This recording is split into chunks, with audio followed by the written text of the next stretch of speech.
Yeah, what's up, everybody? We're back. Another episode of BizBuzz Live.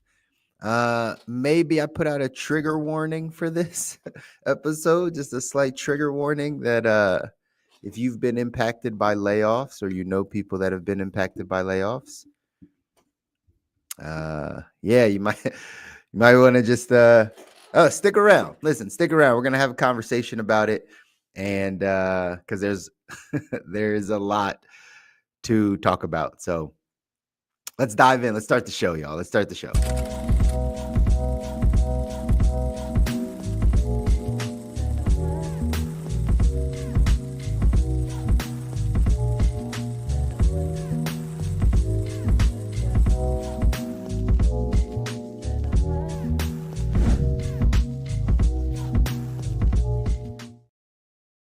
Yes. Welcome back, guys, to another episode of BizBuzz Live. I'm your host, Chris Muzan, your financial coach, financial therapist, taking you through all things finance. I started off saying that we're going to need maybe a slight trigger warning on this for anyone that's been laid off or knows people that have been laid off, whether it's private sector, public sector, whatever it is, because I know that this conversation gets a little emotional, right? And so again, I'm the reason why we started this show, ladies and gentlemen, the reason why we started BizBuzz Live is to have conversations around industry, around income.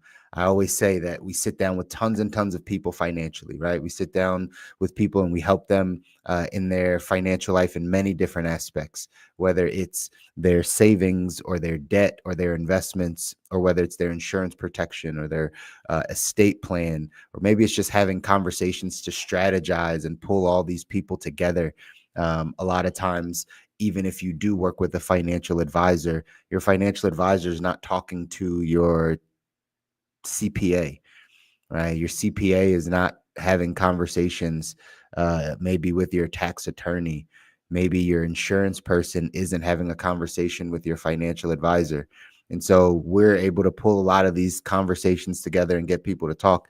But inevitably, ladies and gentlemen, when we start having these conversations, excuse me, inevitably when we have these conversations, it always comes back to cash flow. We wind up having a conversation around cash flow, around what's coming in and what's going out. Most people have some type of cash flow challenge, some type of cash flow issue. Either they're not making all the money that they want to make, or they're spending a lot of their money on whether high expenses or whether maybe they don't know where exactly it's going. And so we have this cash flow conversation a lot more times than not. And we start giving, everyone knows the kind of back end of the cash flow conversation for most financial coaches and stuff is, all right, we got to get you on a budget. All right, we got to make sure that you're tracking your money, that you're budgeting your money, that you know where all your money's going. That type of stuff is important. But we don't have enough conversations around the top end of cash flow, which is, how does money come into your life? How have you learned to earn money? Not invest money. It's how have you learned to earn it? Have you just learned to earn it through a job, which is, and again, maybe you're a high paid employee, a high paid worker. You make a couple $100,000 a year on a W-2, pay your taxes up front. You do some other things to start investing that money. Maybe that's you. Most people aren't making a ton of money at their job, right? So what's their option? If you still only learned how to earn, but you're a lower income earner, you make $60,000 a year, you make $50,000 a year on a W-2. Okay, well, what do we do there?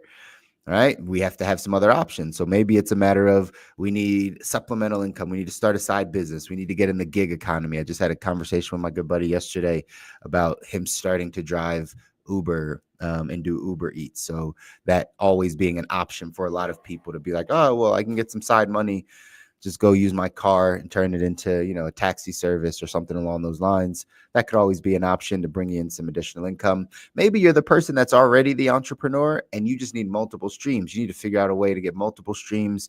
You need to figure out a way to get multiple verticals in your business. I just had this conversation with another friend and client of ours, right? Again, always having these financial conversations, talking about the misconception of of multiple streams of income, right? LinkedIn, YouTube, you guys hear that conversation a bunch around like you got the average millionaire has 7 streams of income, right? Like that's always kind of how people that don't build businesses talk about it, right?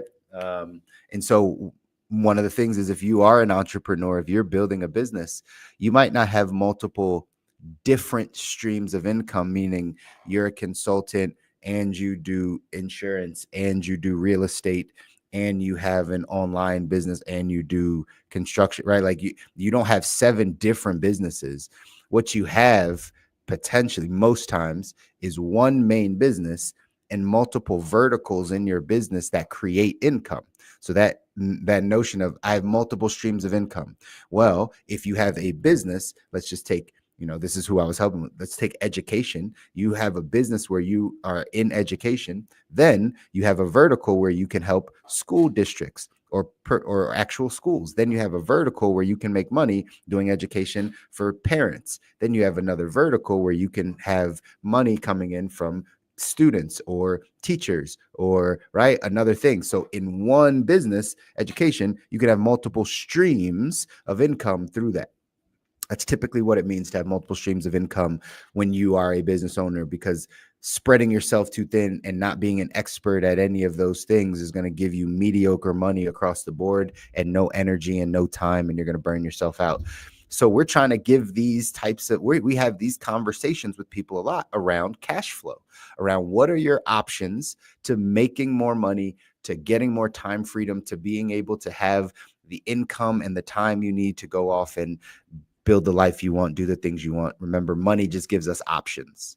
Okay. So if you have money, you have some options to do some things. You don't have money, don't have a lot of options until you get some money. So that's why we do this. We're doing this because we want to make sure that people have options and they know what's going on out there. Well, let's talk a little bit about the job landscape, because right now it's not looking too good. It's not looking too good in the old job world. And then again, sensitive to this because I don't know who's listening. I don't know who has just been impacted by layoffs. And I know that it is a stressful time when you're, how do I say this? When you're going through some adversities of stability, of like, I had this thing and now my whole life is kind of shifting around because I don't know if I'll have a job tomorrow. I don't know what my income will be tomorrow. Like I'm not sure of anything. When you're in that uncertainty, even though we need the uncertainty, ladies and gentlemen, just so you know, you actually need it to grow and to learn and to be better, all those things. But that's not for this. Jump on my morning mindset calls and you'll get some of that information. Right. But we need, like, when it's shaky times, when it's uncertainty, yeah, it's stressful, right? We don't really know how to handle it. And so I'm going to be talking about what's happening out there and giving my perspective on it and how I'm thinking about it. But I also have empathy if you're going through this situation. I really want you to hear that, like, you got some options and there's some things that now maybe you just might have to change, think about differently, do differently in order to get some different results. But if you've been paying attention at all out there, ladies and gentlemen, to these layoffs, if you've been paying attention at all to what's happening, starting at the top, starting with our federal government, starting with Doge, right?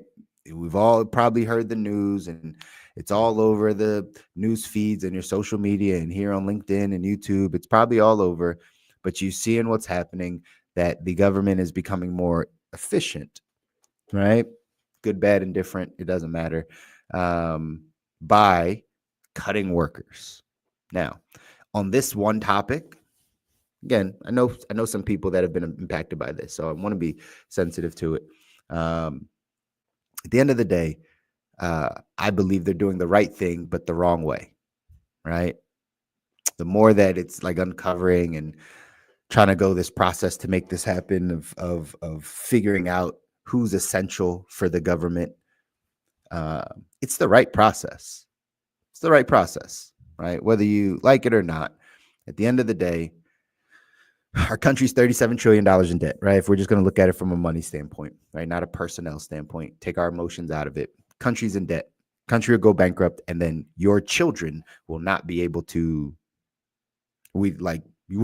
They wouldn't want to live here. Most of y'all don't want to live here now, right? But either way, right? Like your children and your grandchildren and great grandchildren would not have a good future if our country goes bankrupt, and then China or whoever it is becomes like, the world's superpower, right? It's going to shift hands. So we got to do some things. We got to do some things, and we got to do some things fast. We got to do some things drastically because things aren't looking good. The number one thing that happens is, and I think of this as a financial professional, right? As a financial professional, if I were to work with someone personally, right? Personally in their finances, and we were looking at their cash flow, we were looking at how much comes in and how much goes out. If there is a deficit, if you're spending more than you're making, there's only two things we can do. We can raise our income or we can lower our expenses. That's all we can do. That's it. Well, the government has to operate in a similar way, even though some people are like, oh, the government's not a business. It absolutely is. Like it, good, bad, and different. Money comes in and money goes out. Money has to be, right, used for certain things, to upkeep and for infrastructure and for labor and all the stuff, right? So they got a balance sheet just like any business does. And so right now, they're going about auditing their balance sheet by actually just cutting labor. That's what every business does. Starting at the top, and where I'm going to show you that this is happening with others in the private sector too. But it's the nature of it, right? Things change. We're inflated. There's a bunch of, bloat kind of in the government and in companies just because the government never fires anybody. And so now they're going through a process of just, we got to lower these expenses. We got to get this labor out of here. We got to cut some funds. And with this, and I know because I've had this conversation with people, when people are like, yeah, but there's other areas to cut. Like this is a small amount of money. It's like, well, yeah, in the same way in your personal finances, I would tell you to cut that 1099 subscription that you haven't used.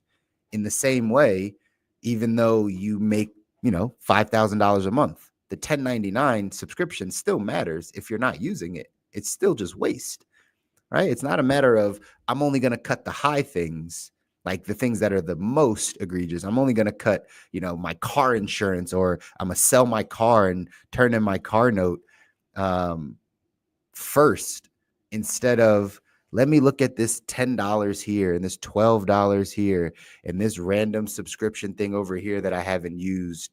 That's, $22 a month, or this gym membership that I don't go to, right? That's what we would do naturally. Now, I know people have feelings around what's happening because it may not be done in the proper way as to how we think it should be done.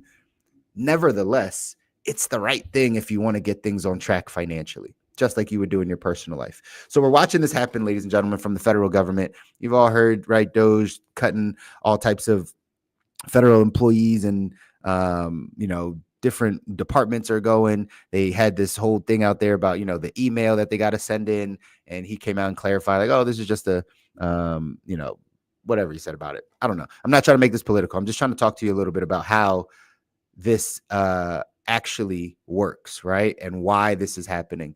So you're prepared. Right? Not so that this whole thing changes. It's so that you're prepared. I'm always going to encourage everyone that, like, you have to turn internal, the external world, the things that happen around you, although they may impact you, they are not what you can control. You can only control two things: your actions and your attitude. And so that's what we got to focus on. Okay. Hey, what's up, Tanish? Hope you're doing well, brother. Hope you're doing well, man. So this is happening at the top, and now it's starting to happen in the public sector as well, where we're seeing some other things. Joann Fabric, the retail store, just filed for bankruptcy. All of its stores are going to close, and 19,000 jobs are going to get cut. Private sector, right? Not public. Again, public sector is getting a lot of the backlash right now. It's getting a lot of the, you're not doing this right. But it's happening all across the country, right? 19,000 jobs are going to be lost from Joann Fabric's closing. Starbucks is laying off corporate. So the people that work in the offices, not your barista at your local Starbucks, But Starbucks announced they plan to lay off 1,100 corporate employees, which is almost 7% of its non-retail workforce, so that they can streamline operations and enhance efficiency. This word efficiency, ladies and gentlemen, is probably going to drive you crazy because you're going to hear it over and over again, right? But that's what's happening. That's what's happening is you are getting to a place where you're seeing that companies don't have the money to stay efficient, to be efficient in their profits and whatever the case is. So they're cutting labor. They're doing things that are going to help them in these areas. Tish, I'm doing well, man. Thank you for asking. Thank you for asking. Hope you're doing well. Hope you're locked in, man. Drop some comments on what we're talking about on the layoffs. Are these layoffs affecting you? Are they, do you know anyone that's being affected by them? Whether it's government level, whether it comes down to the corporate level, where we just saw Joann Fabric is closing, Starbucks is laying off people. This also goes into the academic institution. A bunch of higher education institutions have gone to academic freezes, hiring freezes. So some notable ones, Stanford University has a hiring freeze at their university, right? Because of all the uncertainties around federal policy changes and all the stuff, they stopped hiring people. Other universities like this are, MIT, Columbia, Northwestern, NC State, Washington State University. These are just a few of the companies that or the institutions, the higher level institutions that are freezing their hiring process just because they don't know what's going to happen federally, and they need to pay attention to their business as well. They need to pay attention to their books, right? Tanish said, yeah, these unplanned layoffs are the most brutal and frustrating. That's right. They are brutal and they are frustrating for people. That's why we got to give some solutions. We're just talking about like what's happening out there in case you're not paying attention to it. We're talking about that side, but we got to get some solutions because you have to be prepared. You can't get caught off guard, ladies and gentlemen. You can't get caught off guard. You heard the leaked audio from Jamie Dimon over at JPMorgan talking about his frustration with remote work, and especially younger employees that only want to work from home, and how it's gone too far and how it's not really benefiting the business. So we're watching the shifts. We're watching the shifts in our watching the shifts in our economy right now. We're watching the shifts in the job market. I think I saw something that said this has been the most changing or like shifting job market since the pandemic, since 2020, right? When we all had to switch exactly what we were doing and no more office and go to remote and figure out Microsoft Teams and figure out Zoom and all the stuff, right? Like this becomes the issue. And now we're in another position 4 or 5 years later where we're watching this thing flip on its head again. There's a bunch of people I know that have degrees that can't find a job. There's a bunch of companies that are not hiring, that are having these hiring freezes, that now what's happening is you're not going to be able to get in there and make money there. I saw something on TikTok. I think we had reposted it on one of our pages, right? Where a lady put in 400 resumes, something like a LinkedIn, right? Or Indeed, 400 resumes. Nobody called them back. So the fact that you're going down this path of trying to figure out how to, make income, how to earn income, well, things are changing. Things are changing. And that's important for you to know. It's not important for you to complain about it, even though it's uncomfortable, even though it's like, man, I wish this didn't happen, or I don't agree with what's happening, which is all fine, but you still need a solution. Your bills still need to get paid. You still need to save money. You still need to invest. You still need to get yourself to a place where you can have some options. Remember, money brings you options.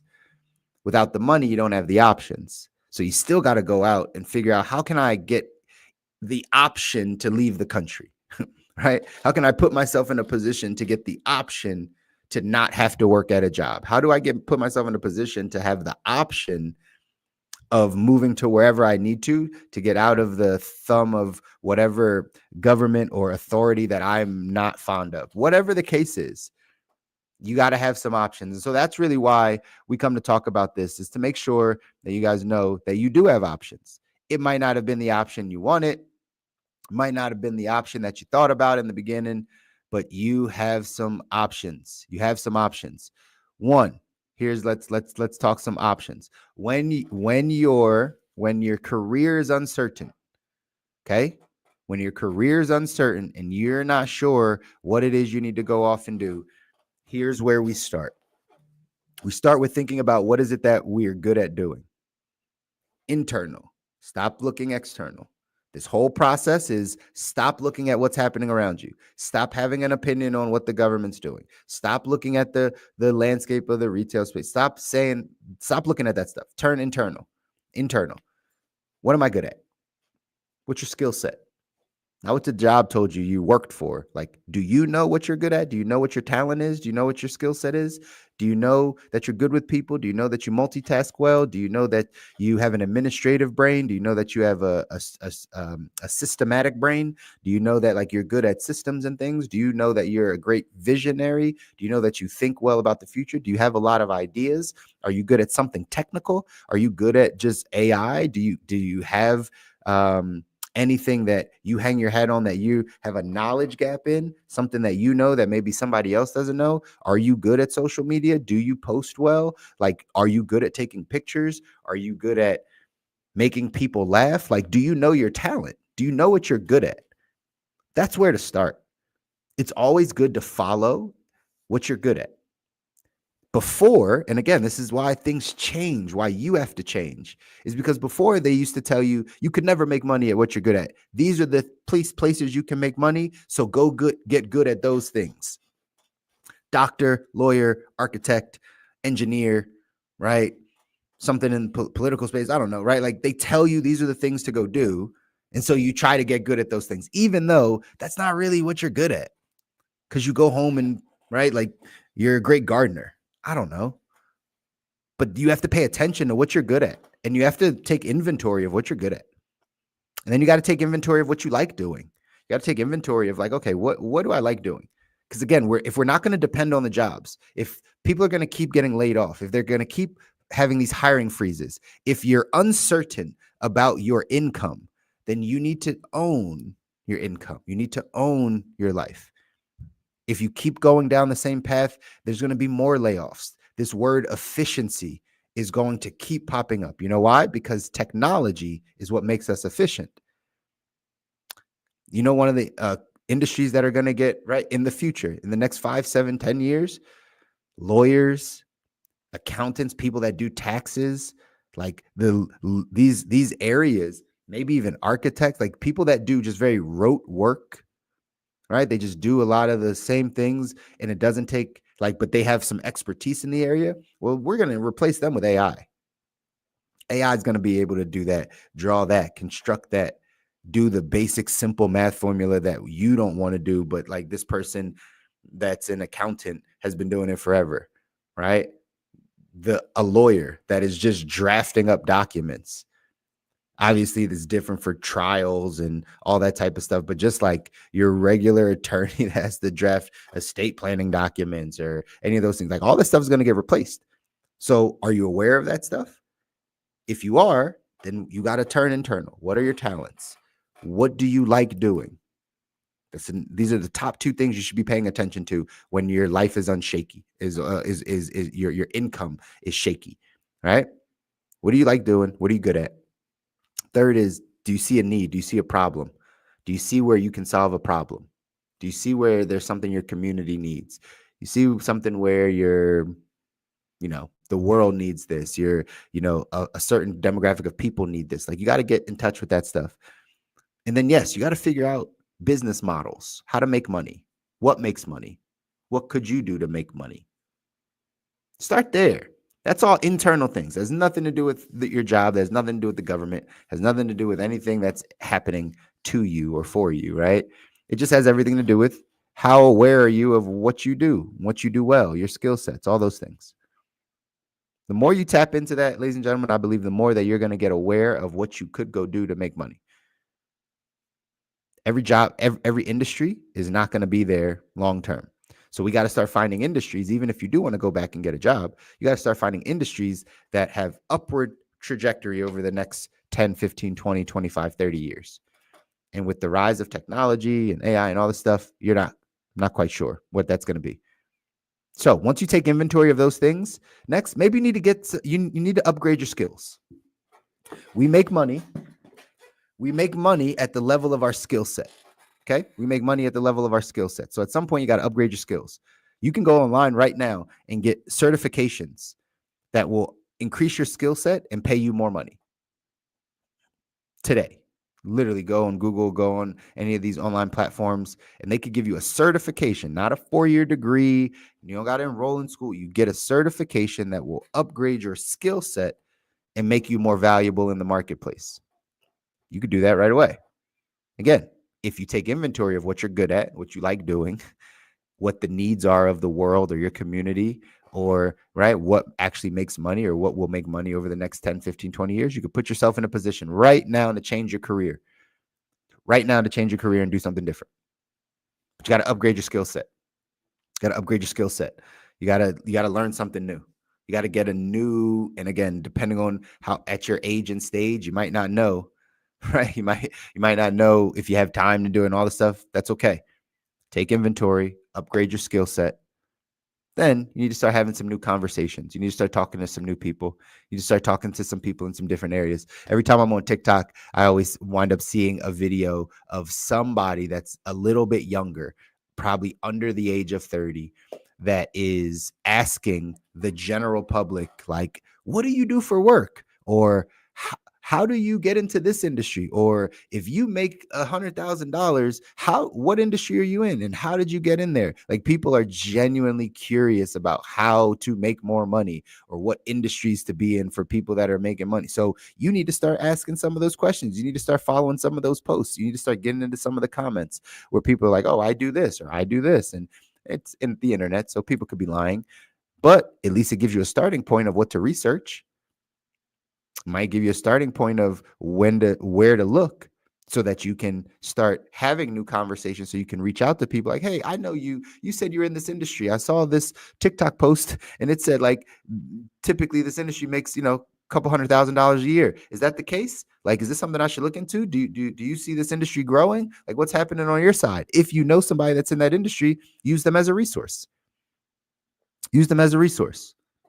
So you got to have the solutions. You got to work to be able to get the solutions you need to get the options. Options come from you making more money, having more money, being able to set aside more, save more, invest more, give yourself some forms of freedoms. It's not always comfortable, ladies and gentlemen. It's not always comfortable. And this process is not comfortable. Again, a lot of empathy towards those of you that have been impacted by a job loss. Whether it's the federal government, whether it's the private sector, doesn't matter. It sucks to lose your job, especially when you don't have anything else. And you got a family you got to raise, and you got a mortgage, and you got bills, and right, life changes very quickly. But I want you to know, like, through these adversities, through the challenges, is how you grow and learn about who you are, and work.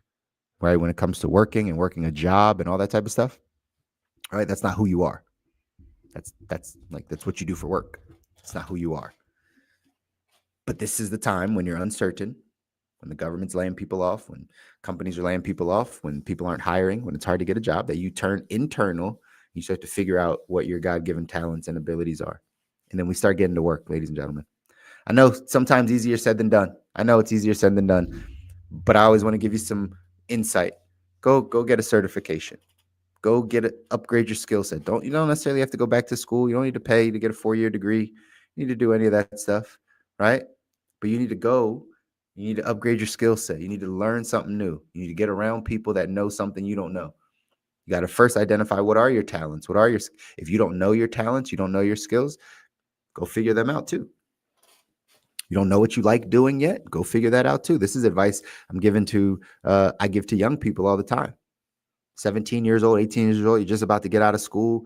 You're about to get out of high school. You're trying to figure out, do I want to go to college? Do I want to be in school? Like, do I want to work? Like, what do I want to do? I don't know what I want to do with my life. I tell you, you need to go figure out what you like doing and what you're good at. Once you get out of high school, most people don't even know what they're good at. Like, you don't know what you're good at. You either liked school or you didn't like school. You studied or you didn't like studying. You got A's or you got C's. Like, that's all you know. You're good at sports, or you like band. That's all you really know. You don't really know. your talents. You don't know what you're good at. So guess what you got to do? You got to go develop them. You got to go put yourself in environments that talents can start coming out and flourishing. I didn't know I'd be a communicator. I didn't know I would talk to people. I didn't know that, but I worked in restaurants. So I always talked to people. And then that became a skill. I was like, oh, I know how to talk to people. Now I take that skill and I move it into the money business. I move it into the financial services world. I've developed it. This is what I've been doing. Taking care of people. I come from hospitality. Now I take care of people in leadership. It's all the same skill set. It's just in a different industry. I've been developing it. So that's what you got to figure out. You got to develop your talents. If you're young and you don't know your talents, go work a bunch of different jobs. Go work for a bunch of different entrepreneurs. It might not be about the money. It might be about what you're learning about yourself. But you got to go do that. You got to upgrade your skill set. Then you got to start having some new conversations with people so you can get your foot in the door in other places. You can get some better ideas, get around some other entrepreneur-minded people. Maybe you collaborate. Maybe you work under somebody that like has a real big vision, but you're very good with systematic things and you support them and you guys build a business together. Who knows? But I want you to remember you have options. You have options. Despite all the layoffs, despite all the stuff, like you have options. But now it's like crunch time. Like you actually have to do it. Don't sit around and complain. Don't sit around and say this isn't right. Like I know we all have to go through a grieving stage, and anger is one of the stages of grief, right? So if you're grieving a loss, whether it's a loss of income, loss of a job, like it's a grief process. And one of the stages of grief is anger. So it's okay to be angry. It's okay to lash out and be like, I hate the government, or I hate my company, or whatever the case is, or it's corporate greed, or this is wrong, or I hate this country, or whatever you say when you're grieving and angry. It's fine. And you still need to go off and figure out how we're going to live this life where you have options. You can go off and build the life that you want. It's possible. Take ownership of your life, ladies and gentlemen. That's why we do these calls, BizBuzz Live every single Friday, 10:30 a.m. Eastern. We're jumping on and we're going to talk about these areas that you can improve. But I wanted to address the kind of the elephant in the room, which is all these layoffs, specifically government side of things, and good, bad, and different. Again, it's the right thing. It's probably the wrong way to go about it. It's probably not the way that it should. But again, who are we to say what's right and wrong? Right? At the end of the day, it's how they're choosing to go about it. Are your options? Your options are, we got to adapt. You got to focus on yourself. You got to get to a place where you know your talents, know your skill sets.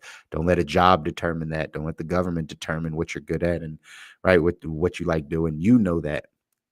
You start to figure out what needs are out there, where you can serve somebody, where you can serve a community, where people need help, and then figure out what actually makes money, what business models make money, how does money work in this equation. You'll get to some answers. And it'll help. All right. Hope that helps some of y'all out there. Watch this, send this to a friend, replay it if you need to, because again, every Friday we're going to talk about these income things, right? How do we change our cash flow from the top down, making sure that we know what's happening in these industries so you're not caught off guard. Most people were caught off guard by this one. You can't keep letting this happen to you. Everyone that gets laid off gets caught off guard typically. Some people know it's coming. Some people are like, yeah, I have a feeling this is going to happen. Most times you don't know. It's a tough place to be when you don't know if your income is going to go to zero overnight. So in the meantime, upgrade your skill set. And that way, you don't allow that to happen to you. All right. Hope you're all well. We'll see you guys next Friday again for another BizBuzz Live.